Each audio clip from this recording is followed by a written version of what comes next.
예수님께서 갈릴리 나사렛에서 사실 때 등장한 인물이 있습니다. 오늘 말씀에 보면 세례 요한이다라고 했습니다. 그가 하는 일을 알려주시는 거죠. 사람들에게 세례를 베푸는 일을 하는 사람입니다. 오늘 말씀을 보면 그가 에세네파 계열의 한 사람이었다라는 사실을 추측해 볼 수가 있습니다. 그가 오늘 4절에 보면 낙타 털옷을 입고 허리에 가죽띠 띠고 음식은 메뚜기와 석청을 먹었다라고 했습니다. 이 에세네파는 하나님을 순결하게 믿고 죄로부터 자기를 지키고 올곧은 삶을 살기 위해서 광야로 나가서 지내던 그런 사람들이었습니다. 이 세례 요한이 에세네파의 한 사람이었다라고 생각해 볼 수가 있는 거죠. 또 그가 사람들에게 세례를 베푸는 죄를 씻기 위한 세례를 베푸는 사람이었다라고 생각할 수가 있습니다. 그래서 그를 세례 요한, 세번역 성경에는 세례자 요한 이렇게 번역하고 있지요. 여러분, 세례는 왜 받습니까? 출애굽기 19장 또 이사야 1장 예레미야 4장 말씀에 기인을 하는데 하나님께서 죄로 더러워진 몸을 씻으라 라는 그 말씀에서 기인하여 죄를 씻기 위해서 세례를 받았던 것입니다. 자, 주목해야 될 것은 이 세례 요한이 세례를 베풀 때 오늘 말씀 5절 6절을 보면 예루살렘과 온 유대와 사방에서 수많은 사람들이 몰려와 세례를 받았다라는 것입니다. 5절과 6절에 이렇게 되어 있죠. 이때에 예루살렘과 온 유대와 요단강 사방에서 다 그에게 나와 자기들의 죄를 자복하고 요단강에서 그에게 세례를 받았다라고 했습니다. 그러니까 수많은 사람들이 죄의 현실 속에서 살고 있었고 그리고 그 죄로 말미암아 말할 수 없는 고통을 받고 있었다라는 겁니다. 그래서 죄를 씻어야 되겠다라고 생각하고 세례 요한에게 엄청나게 몰려왔다라는 겁니다. 여러분, 이 현실은 오늘도 똑같습니다. 오늘도 수많은 사람들이 죄의 현실 속에서 살고 있고 그리고 죄로 말미암아 말할 수 없는 고통을 받고 있습니다. 여러분, 요즘 병원에 가면 환자들이 왜 그렇게 많지요? 병원도 많은데 환자도 넘쳐납니다. 중요한 이유가 있어요. 죄 때문입니다. 죄로 말미암아 고통을 받는 겁니다. 여러분, 병원에 가면 의사 선생님들이 이렇게 얘기할 때가 있어요. 신경성이라고. 여러분, 그 신경성이라고 얘기하는 건 잘 모르겠다라는 겁니다. 사실 죄로 말미암아 그의 영이 아프고 혼이 아프고 지금 몸이 아픈 거예요. 고통받고 있는 거예요. 여러분, 이 현실은 지금도 동일하다라는 사실을 우리가 기억해야 합니다. 그렇기 때문에 우리가 사람들에게 십자가의 복음을 전해야 합니다. 여러분, 십자가의 복음은 사람으로 죄로부터 자유케 하는 복음입니다.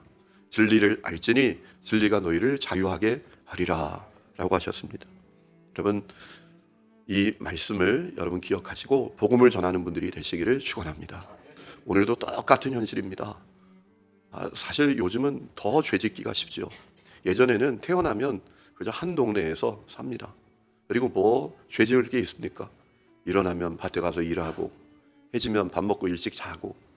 그런데 요즘은 교통수단, 문화, 매체 얼마나 발달이 되어 있는지 다니면서 죄짓기 쉬운 시대입니다. 눈으로 죄짓고 귀로 죄짓고 몰라도 될 것을 알게 되어서 야, 세상에 그런 게 있어?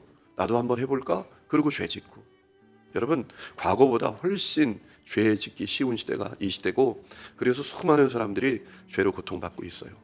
그렇기 때문에 그들에게 복음이 필요합니다. 여러분, 이 사실을 기억하고 복음의 증인들이 되시기를 축원합니다. 자, 사람들이 여러분, 이 죄의 현실 가운데 있기 때문에 그들에게 필요한 게 있습니다. 천국입니다. 그래서 오늘 말씀을 보면 세례 요한은 세례를 베풀면서 회개하라, 천국이 가까이 왔느니라 라고 하시지 않았습니까? 2절에 보면 회개하라, 천국이 가까이 왔느니라. 자, 회개해야 될 이유가 뭡니까? 천국을 얻어야 되기 때문입니다. 여러분, 천국은 뭡니까? 천국은 한마디로 말하면 하나님이 통치하시는 나라입니다. 여러분, 천국은 영토의 개념이 아니라 통치의 개념이에요.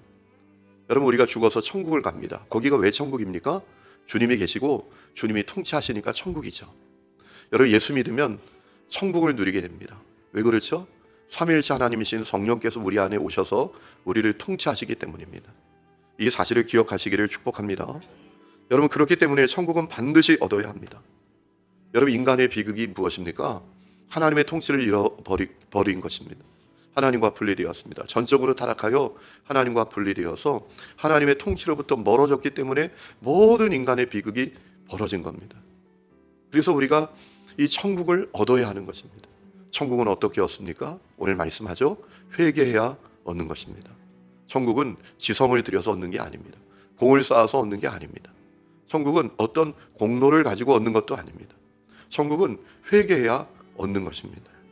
이 말씀을 통해서 우리는 전도의 당위성을 깨닫게 됩니다. 여러분, 우리가 사람들에게 복음을 전해야 되는 이유는 무엇입니까?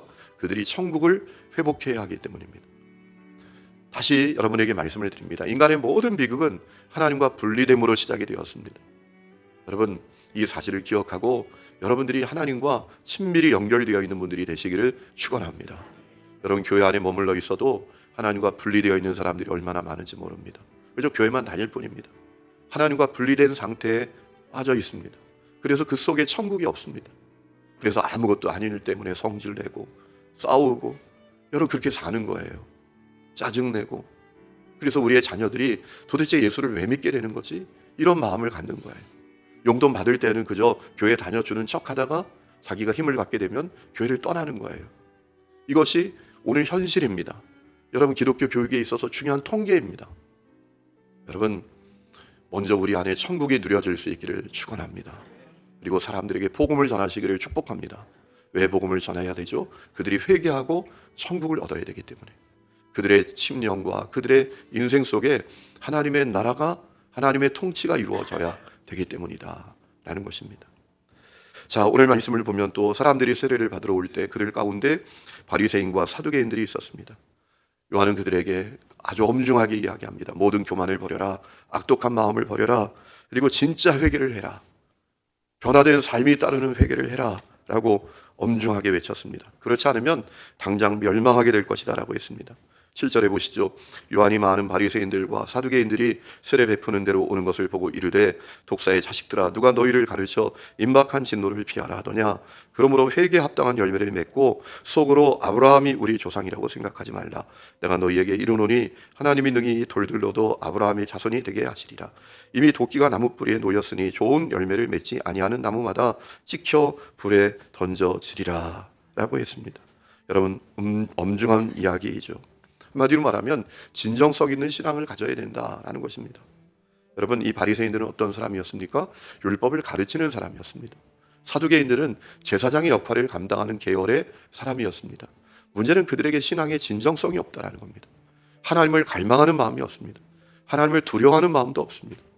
그저 신앙이라는 것이 외식과 형식에 불과하고 자기들이 가진 기득권을 유지하기 위한 방편에 불과했습니다.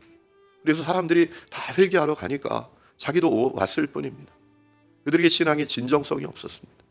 그래서 요한이 멸망받게 생겼다고 경고했던 것입니다. 여러분, 중요한 사실은 잘못하면 우리도 그럴 수 있습니다. 우리 속에 신앙의 진정성이 있기를 원합니다. 하나님을 향한 갈망이 있기를 원합니다. 하나님을 향한 두렵고 떨림이 우리 가운데 있기를 원합니다. 자, 세례 요한이 참된 회개를 해야 된다고 가르치면서 드디어 예수님에 대해서 증거합니다.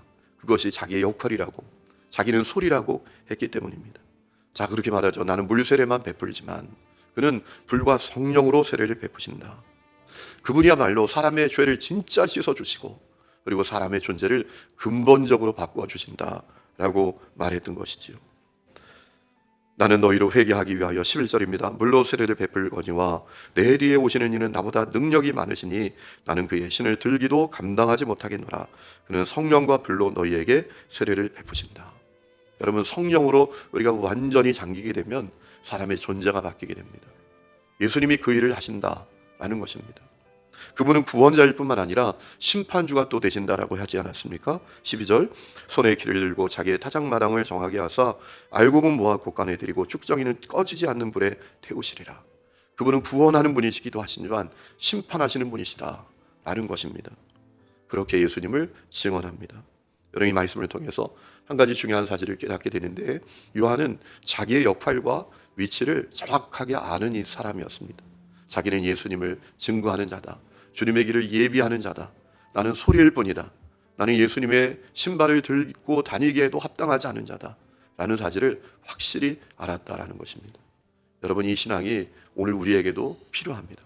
우리가 믿음의 길을 걸으면서 나의 역할과 나의 위치를 정확하게 아는 것이 필요합니다. 여러분, 그때 철저하게 겸손하고 하나님을 의지할 수가 있지요. 잘못하면 우리가 왕을 태운 말처럼 교만할 수 있어요.